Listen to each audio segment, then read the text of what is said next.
Good morning students, నేను మీ Ganesh sir. ఇది ఎన్టీపీసీలో మనకి 2021లో ఇవ్వబడినటువంటి క్వశ్చన్. ఈ క్వశ్చన్ చూడండి. The 4 angles of A పెంటాగాన్. 4 angles డిఫరెంట్గా ఉన్నాయంటే ఖచ్చితంగా మనకి ఇది రెగ్యులర్ పెంటాగాన్ కాదు. అంటే ఒక పెంటాగాన్ మాత్రమే, అంటే 5 యాంగిల్స్ ఉండాలి, కానీ 4 యాంగిల్స్ ఇచ్చాడు. Find the measure of 5th angle of the పెంటాగాన్. ఆ పెంటాగాన్లో 5th యాంగిల్ ఏమవుతుందని అడిగాడు. అసలు ఒక పెంటాగాన్ అంటే ఈ విధంగా ఏదో ఉంటుంది. అంటే ఎన్ని సైడ్స్ ఉన్నాయి? మనకి 5 సైడ్స్ ఉంటాయి. అంటే మనకి ఈ 5 సైడ్స్ ఉన్నాయి కాబట్టి అన్ని ఈక్వల్ టు 5 అనమాట. ఇప్పుడు ఏంటి, some of the internal angles is, మనకు ఫార్ములా ఏంటి, 2n-4 × 90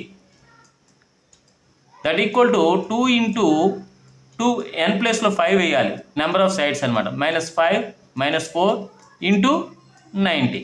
2 5 10, 10 నుంచి 4 పోతే 6, 6 × 90 అంటే 6 9 54, పక్కన 0 పెడితే ఈ టోటల్ ఈ 5 యాంగిల్స్ యాడ్ చేస్తే మనకి 540 రావాలి. కానీ మనకి ఇచ్చినటువంటి ఈ 110, ఈ 135, 95, ఇది 70 యాడ్ చేసినట్టయితే మనకి ఎంత వస్తుంది? 410 డిగ్రీస్ మాత్రమే రావడం జరిగింది.